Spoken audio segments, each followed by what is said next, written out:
Bismillahirrahmanirrahim. Alhamdulillahi Rabbil Alamin. Wassalatu wassalamu ala ashrafil anbiya'i wal mursalin. Nabiyyina Muhammadin wa ala alihi wa sahbihi ajma'in. Wa man tabi'ahum bi ihsanin ila yawmiddin. Amma ba'd.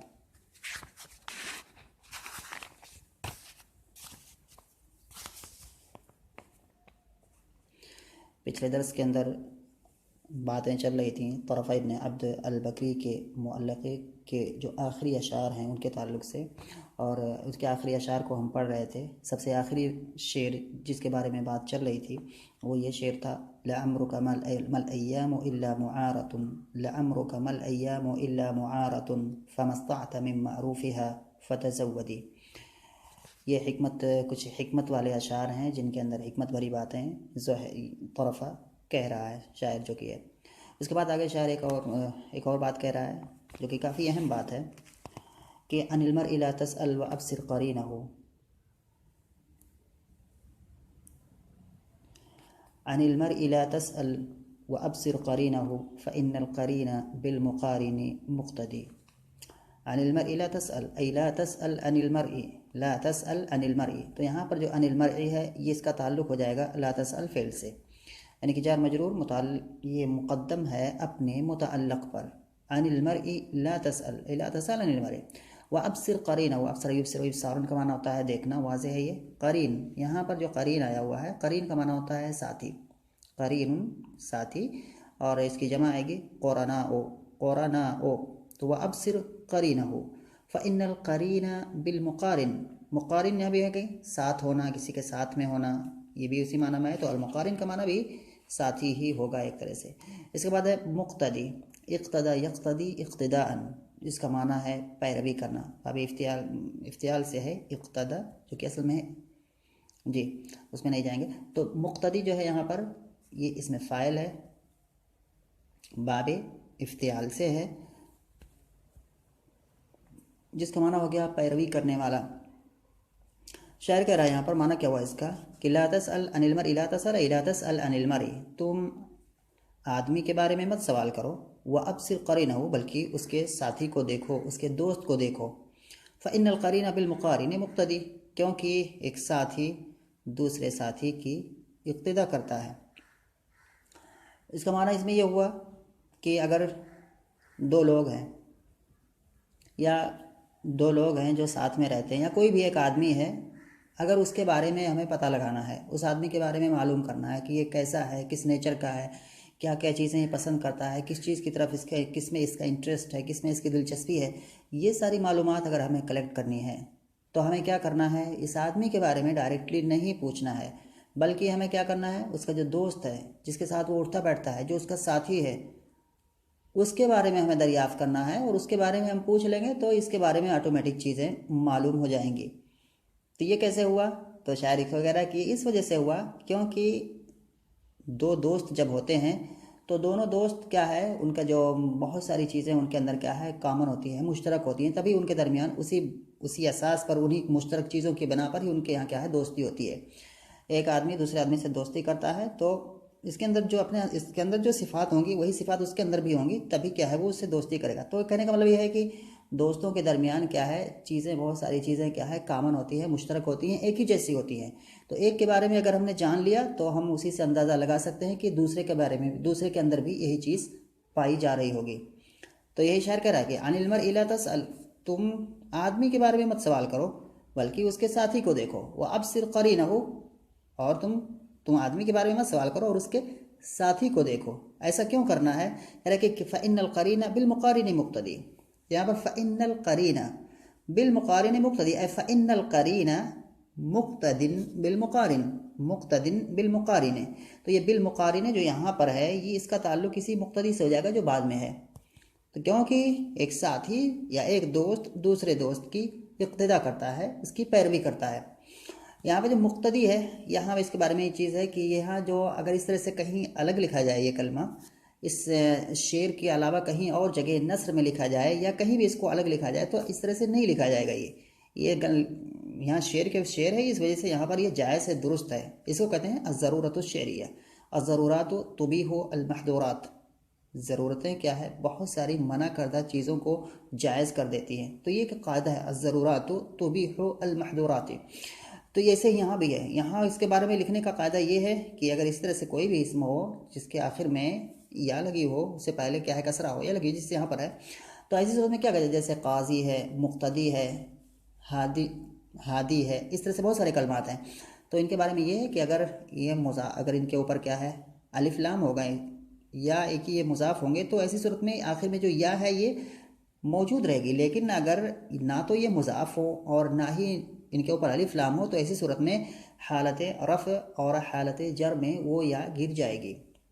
और जैसे cousin वाली जो सूरत है, जो cousin जो कि मशहूर कलमा है, काजिन असल में है काजियुन, तो वहाँ पर क्या है फिर उस तरह से तालील होकर के फिर या गिर गई है, फिर वो क्या है तनवीन जाके पहले वाले हर्फ से मिल गई है, तो काफ़ी लंबी बात है उसमें। तो काजिन की तरह से बिल्कुल यहाँ पर होता है। यहाँ पर क्या है कैसे पढ़ा जाएगा, मुक्तदिन पढ़ा जाएगा, मुक्तदिन मुक्तदिन, क्योंकि यहाँ पर ये हालत रफ़ में वाक़ है। हालत रफ़ में क्यों है, क्योंकि इन्ना की खबर है, फ़इन्नल क़रीना बिलमुक़ारिन मुक्तदी, फ़इन्नल क़रीना मुक्तदिन बिलमुक़ारिन, तो इन्ना की खबर है और इन्ना की खबर मरफू होती है, तो ये हालत रफ़ा में है। और हालत रफ़ा में अगर इस तरह के कलिमात के शुरू में अगर अलिफ लाम ना आए और ना ही ये क्या है मुज़ाफ हो, तो ऐसी सूरत में इनकी या गिर जाएगी। ऐसे ही हालत जर में भी गिरेगी, हालत नस्ब में या मौजूद रहेगी। तो यहाँ पर खुलासा कलाम का कहने का मतलब क्या है कि यहाँ पर या गिरनी चाहिए थी। पढ़ा कैसे जाता है इसको, मुक्तदिन, ये असल सही तरीका है पढ़ने का, लेकिन ऐसा इसलिए हुआ है क्योंकि शेर है, ये शेर का वज़न बैठाने के लिए, जैसे अर्रदी फतज़व्वदी, इस तरह से सब के आखिर में वज़न बैठाने के लिए इसको ऐसा किया गया। इसी को कहते हैं अज़रूरा अशरिया। और ज़रूरा शेरिया जो होती है वो बहुत सारी जो मना करदा चीज़ें हैं जिनको अरबी के कवायद या ग्रामर ने मना कर दिया है, उसको ये ज़रूरत जायज़ करार दे देती है। तो ये हो गया इसका माना कि तुम आदमी के बारे में सवाल मत करो, और बल्कि उसके दोस्त को देखो, क्योंकि एक दोस्त दूसरे दोस्त की पैरवी करता है। इसके बाद शायर फिर आगे कह रहा है, इदा कुंत फी कौमिन फसाहिब खियारहुम वला तस्हबिल अर्दा फतरदा मअर्रदी। एक चीज़ और जो कि हिकमत भरी बातें हैं सब, ये शायर अपने तजर्बे से बातें कह रहा है, या अगर उसको तजर्बा नहीं होगा लेकिन उसकी सोच इतनी आला है कि ये सारी बातें उसके दिमाग से आ रही हैं।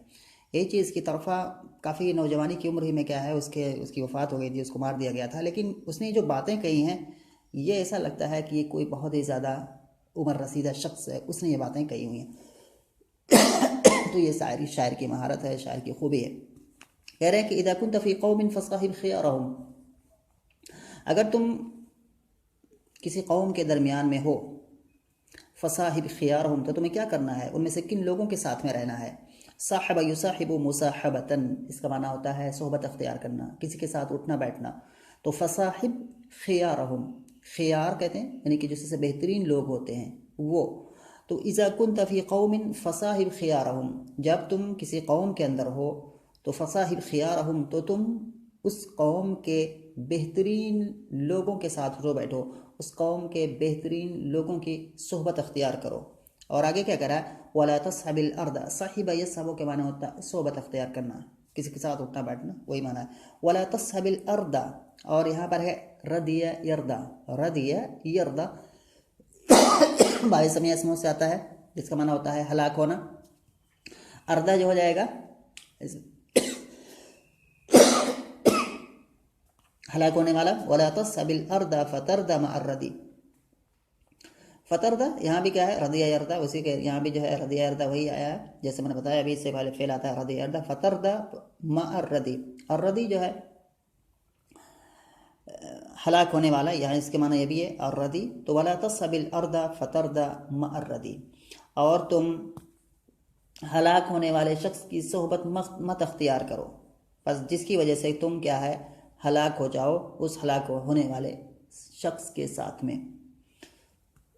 तो शायर कह रहा है इदा कुंत फी कौमिन फसाहिब खियारहुम, अगर तुम किसी कौम के अंदर हो तो उस कौम के बेहतरीन लोगों के साथ उठो बैठो। वला तस्हबिल अर्दा, और तुम सोहबत मत अख्तियार करो हलाक होने वाले शख्स की, जिसकी वजह से तुम हलाक हो जाओ उस हलाक होने वाले शख्स के साथ। तो तुम सोहबत अख्तियार करो अच्छे लोगों की, माना वाज़ है इसका, सोहबत अख्तियार करो अच्छे लोगों की, और बुरे लोगों की सोबत मत अख्तियार करोगे कि बुरे लोगों का अंजाम क्या होता है, हलाकत होता है। अगर तुम उनकी सोबत अख्तियार करोगे तो तुम्हारा भी अंजाम क्या होगा, हलाकत होगा। यहाँ पर ये मौलक़ा पूरा हुआ। दूसरा जो कि तरफ़ा इब्ने अब्द अल बकरी, इसमें हमने मुंतखब अबियात को पढ़े, मुंतखब अशार को पढ़े, मौलक़ा के बारे में जाना।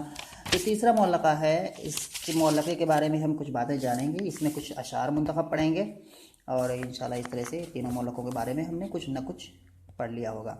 कह रहे हैं अल-क़सीदतुस्सालिसा अल-मीमिया, क़सीदा अस्सालिसा यानी कि तीसरा क़सीदा। मुअल्लक़ात में जो 7 क़साइद हैं, जो सब अल-मुअल्लक़ात अस-सबअ है, जो 7 या 10 जो भी उसकी तादाद है, जिसके बारे में पीछे बातें आ चुकी हैं कि कितनी तादाद है मुअल्लक़ात की, उसमें इख्तिलाफ़ है उलमा के। कुछ कहते हैं 7 है, कुछ कहते हैं 10 है। 7 हैं तो कौन कौन से हैं, 10 हैं तो कौन कौन से हैं, हर एक मुअल्लक़ा की इब्तिदा किस लाइन से होती है, ये तमाम चीज़ें जो पीछे मैंने लिख के दी हैं वो मौजूद हैं। इन्हीं मुअल्लक़ात में से तीसरा मुअल्लक़ा यानी कि अल-क़सीदतुस्सालिसा अय अल-मुअल्लक़तुस्सालिसतु अल-मीमिया। मीमिया इसको क्यों कहते हैं, मीमिया इस वजह से कहते हैं क्योंकि इसमें के जितनी इसके अशार हैं, जितनी लाइनें हैं, सब के आखिर में क्या है, मीम लगा हुआ है। आसान से अगर उसमें समझना हो तो कहेंगे यहाँ सब के आखिर में क्या है, मीम लगा हुआ है। मीम मीम मीम, इसीलिए इसको मीमिया कहा जाता है। शेर की नाम इस तरह से भी इनकी जो काफ़िया है उसकी उस पर भी उसका नाम रखा जाता है। ये कसीदा है ज़ुहैर इब्ने अबी सुलमा का। ज़ुहैर इब्ने अबी सुलमा का ये कसीदा है। इसके बारे में कबल इसके कि हम इस कसीदे के कुछ अशार को पढ़ें, ज़रूरी है हमारे लिए कुछ चंद बातों का जानना या चंद चीज़ों का जानना। तो सबसे पहले हमें जानना होगा कि शायर के बारे में, यानी कि एक तो मुअल्लक़ा है, तीसरा मुअल्लक़ा है, इसका नाम है अल-क़सीदा अस-सालिसा अल-मीमिया या क़सीदतु ज़ुहैर इब्ने अबी सुलमा। तो ये कसीदा जो है, और ये ज़ुहैर का कसीदा है। तो ज़ुहैर कौन है, मन हुआ ज़ुहैरुन। तो कहें ज़ुहैर क्या है, ज़ुहैर अगर हम इसके बारे में थोड़ा सा जानना चाहें तो इसका नाम है ज़ुहैर इब्ने रबिया। ज़ुहैर इब्ने रबिया, और काफ़ी लंबा मतलब जो है इनकी जो है नसब है जो जाके मुज़र तक मिलता है। अच्छा, उसके बाद क्या है, ये इनका नाम हो गया ज़ुहैर इब्ने रबिया। इनकी कुनियत है, कुनियत करेंगे, उनकी जो कुनियत है, इनके बाप की जो कुनियत है वो अबू सुलमा है, अबू सुलमा, इसीलिए इनको कहते हैं ज़ुहैर इब्ने अबी सुलमा। तो अब इस अबू सुलमा इनके बाप का नाम है, और सुलमा सिर्फ यहीं पर, और इसके अलावा कहीं और कलमा नहीं सुना गया जिसमें क्या सुलमा इस्तेमाल किया गया हो ना। सलमा इस्तेमाल होता है, लेकिन यहाँ पर क्या है, सुलमा इस्तेमाल हुआ है। इसके बाद जो है इनकी परवरिश काफ़ी अच्छी से हुई, काफ़ी शुआरा के साथ इनका मतलब इनका टाइम गुजरा, और चुनांचे इनकी जो परवरिश हुई, ये पले बढ़े कहाँ, अपने जो इनका मामू थे इनके बशामा बिन गदीर, तो उनके यहाँ उनकी निगरानी में इनकी क्या है परवरिश हुई, पले बढ़े। और इनके मामू ये बहुत बड़े शायर, बजाते खुद शायर थे बशामा बिन गदीर, और अपने उस मामू से इन्होंने बहुत सारी चीज़ें सीखी, बहुत सारी हिकमत की बातें सीखी, उनके अशार को सीखा। और इसी तरह से जब इनकी इनकी वालिदा जो हैं, इन्होंने दूसरी शादी कर ली। कब, जब इनके वालिद का इंतकाल हो गया, तो इनकी वालिदा ने जब दूसरी शादी की तो वो जो आदमी था, वो आदमी भी बताते खुद बहुत बड़ा शायर था, और उसका नाम है औस इब्ने हजर। औस इब्ने हजर ये काफ़ी बड़ा, मतलब कि ज़माने जाहिलियत में भी काफ़ी अजीम शायर गुजरा है, तो उनसे भी इनको इस्तिफ़ादा करने का मौका मिला, उनसे भी इन्होंने काफ़ी ज़्यादा इस्तिफ़ादा किया। अच्छा, इसके बाद फिर जो है ज़ुहैर ने शादी की, जब ये जवान हुए, बालिग हुए, तो उन्होंने शादी की एक औरत से जिसका नाम लैला है, और उसकी कुनियत उम्मे औफा है। इसका उनकी जो औरत है, औरत से शादी की, उसका नाम लैला और उसकी कुनियत उम्मे औफा है। इसी उम्मे औफा का तज़किरा आगे आएगा। जो सबसे पहली लाइन है इस मुल्लक़ा की, उसमें इन्होंने बात कही है कि अमिन उम्मे औफा दिमनतुन लम तकल्लमी बिहुमानति दर्राजी फल मुतसल्लिमी। तो अमिन उम्मे औफा दिमनतुन लम तकल्लमी बिहुमानति दर्राजी फल मुतसल्लिमी, इसमें जो उम्मे औफा का तज़किरा है, ये यही उम्मे औफा है, कहा जाता है यही जो इनकी बीवी है। इसमें हुआ क्या था, इनकी बीवी उम्मे औफा है, ये कह रहे हैं कि इसके जब कोई मतलब लड़के नहीं ज़िंदा रह गए या लड़के नहीं हो रहे थे या जो भी मसला था, तो इन्होंने उसको छोड़ दिया था। और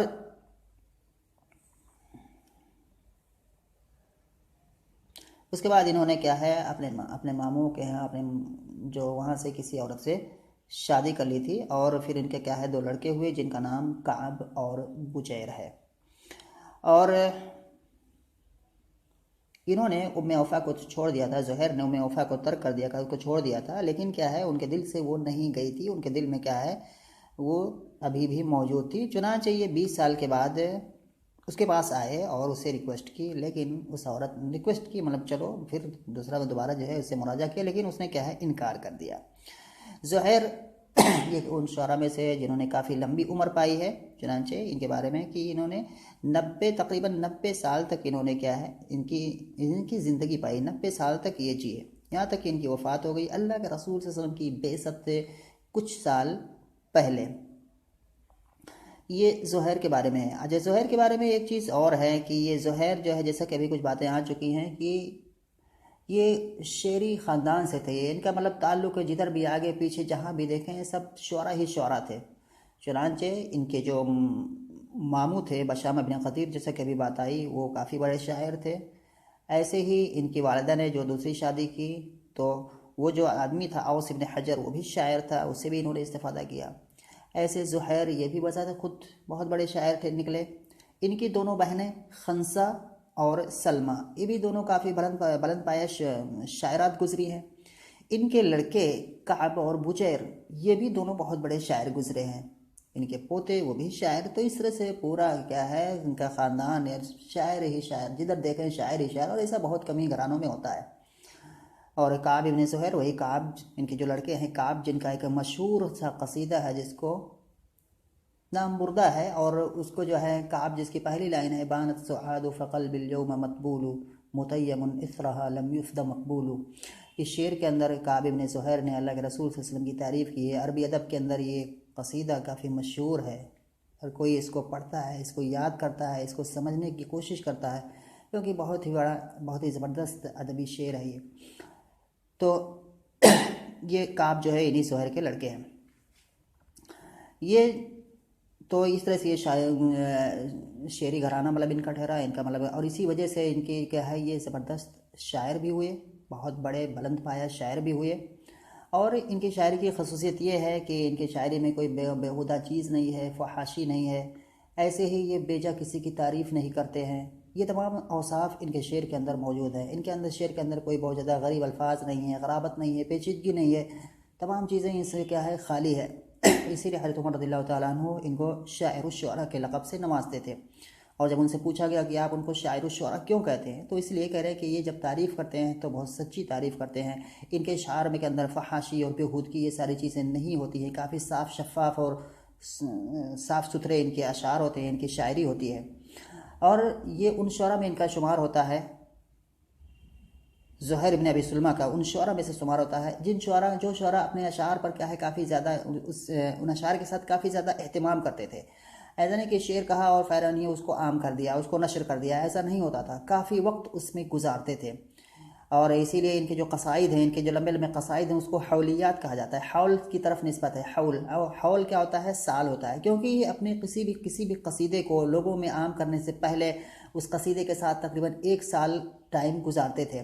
कुछ महीने उस कसीदे को तैयार करने में, उसको लिखने में, कुछ महीने उस कसीदे को जो है उस कसीदे को लोगों के जो मशहूर जो शुअरा हैं, जो मतलब माहिरीन हैं, उनके सामने ले जाकर उन पर पेश करना और फिर उनको पढ़ाना, उनसे तसहीह कराना, ये चीज़ करने में। और फिर कुछ महीने क्या करते थे, उसको जो है दोबारा जो उसमें काम करना होता था तसहीह कराने के बाद लोगों से, फिर उसको लिखना और फिर उसको असरनो क्या है उसको फिर से तरतीब देना। तो इस तरह से क्या है ये पूरा 1 साल लग जाता था, इसीलिए उसको हौलियात कहा जाता है। इनके शुअरा शायर को, इनके जो कसीदे हैं उनको क्या कहा जाता है, अल हौलियात।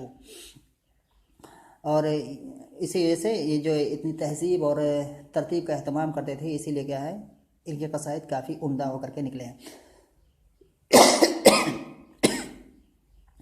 इसके बाद अगला नुक्ता जिसमें जो आता है कि इन्होंने जो अपना मोल्लका कहा है, अलक़सी जो मोल्लका है, मोल्लक़त ज़ुहैर इब्न अबी सुलमा, इस मोल्लका का एक ख़ास पस मंज़र है। इसको कहने का इनका एक मकसद है, ख़ास मकसद है। और वो मकसद क्या है उस पर काफ़ी थोड़ी बात लंबी हो जाएगी, बात आज पूरी भी नहीं होगी। तो वो जो इनका मकसद है कहने का, उसके पीछे मैं बताऊंगा कि इस तरह से लड़ाइयाँ, काफ़ी मशहूर लड़ाई छिड़ी थी, मतलब ज़माने जारियत में काफ़ी ज़्यादा लोग मारे गए थे उसमें। तो फिर क्या हुआ था कि कुछ लोगों ने आगे बढ़ कर के जो है इस लड़ाई को रुकवा दिया था, और जितने भी मकतूलीन थे उनका जो है उन्होंने दियत भी भरा था उनके जो वर्षा को, और इस तरह से लड़ाई ख़त्म हो गई थी। और जो खून बह रहा था, बहुत ज़्यादा खून खराबा हो रहा था, वो खून खराबा रुक गया था। तो यही जो लोग थे जो बढ़ करके जिन्होंने दियत अदा की थी और लड़ाई को रुकवा दिया था, तो उन्हीं की तारीफ़ ज़ुहैर इब्न अबी सुलमा ने की है अपने कसीदे के अंदर, और बहुत सारी चीज़ें बयान की हैं। लेकिन ये नुक्ता मतलब इसका जो कसीदे के कहने का पस मंज़र क्या है, इसको हम इंशाल्लाह डिटेल से कल वाले दर्स में पढ़ेंगे और कुछ चीज़ें जानेंगे। फिर उसके बाद आएंगे इस मौलक़े में और यहाँ पर पढ़ेंगे कुछ अशार को। इसी पर इत्तिफ़ाक़ करते हैं, इंशाल्लाह फिर मिलते हैं अगले दर्स में।